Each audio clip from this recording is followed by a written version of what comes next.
morning, Barons.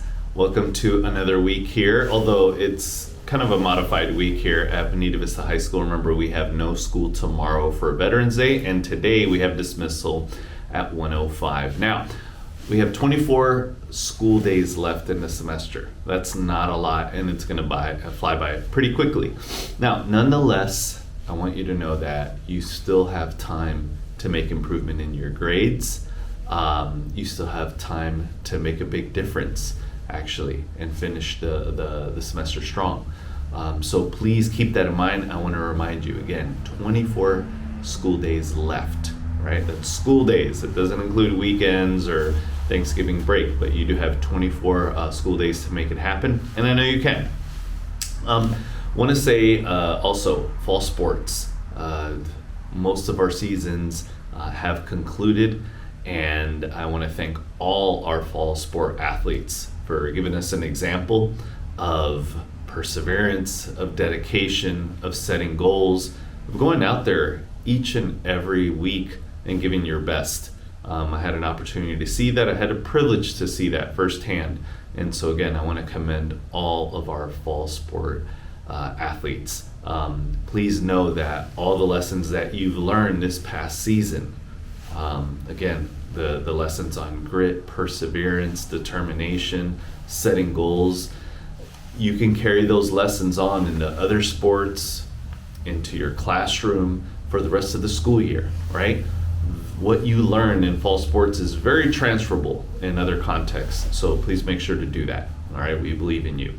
And then lastly, we want to give good luck to our band and our color guard, Club Blue that is, who will be at Westview this Wednesday competing. All right, so best of luck.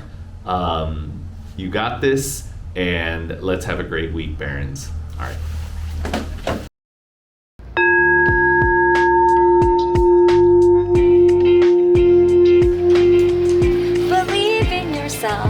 You are amazing. Yay. Maya. I love it. Hilarious.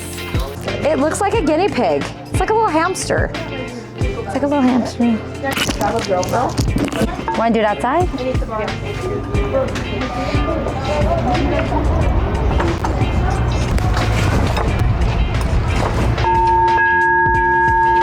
That's so loud. Okay. I think there's two parts to this. I think that there's like mental health, but there's also physical health, and I think both of them are married together. So one of the things I do for mental health and physical health is I work out a lot. I go to the gym, but I also practice things like yoga and mindful meditation. We used to have where there were support groups where students could get specific type of help.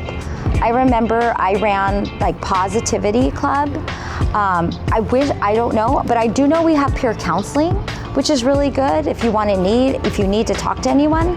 I know teachers are always willing to talk to students. There's also, like I said, there's like clubs. Any kind of club that you can connect with is gonna make you emotionally more happy and more well connected to the school, which means you're gonna be a lot happier.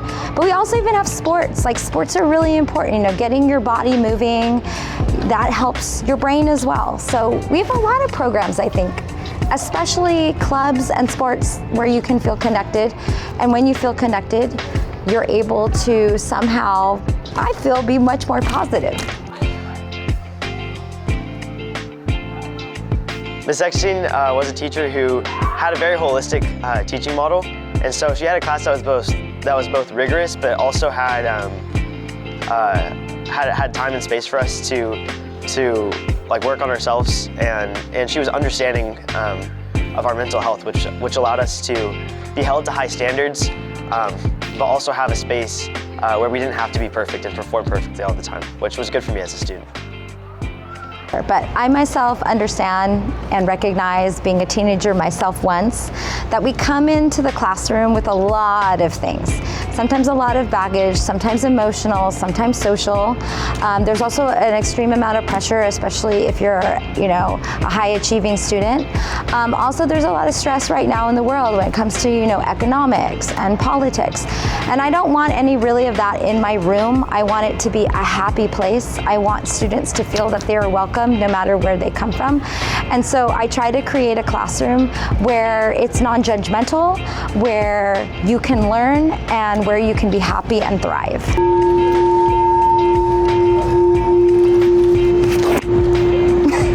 How do you support students who seem stressed or overwhelmed? I think it's really important before you even start a lesson, when you start your lesson, that you actually gauge how they're doing. I do a lot of weather checks and a lot of things like socio-emotional learning, where students can kind of empty the bucket before they're able to actually learn in class. I think the first thing is students have to know that I'm invested in them and I'm invested in them learning. And that means that, as you all know, when you come into my classroom, you're greeted with a smile. But I'm also super understanding. And like I said, I think it's really important that before you begin any lesson, that we do emotional check-in to make sure that everyone is emotionally ready to learn.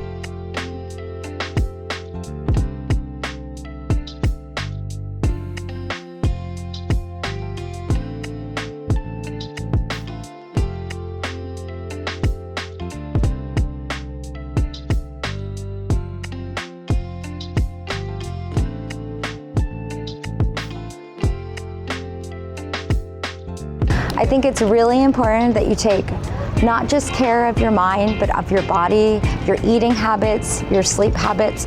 And the really big thing is, if you ever need help, is to always reach out. There's always somebody there to listen, whether it's a fellow student, a friend, or even a teacher. If you have somebody you trust, it's really important. That's I know how I got through high school. I had a really wonderful social group, and I was always hanging out with positive people.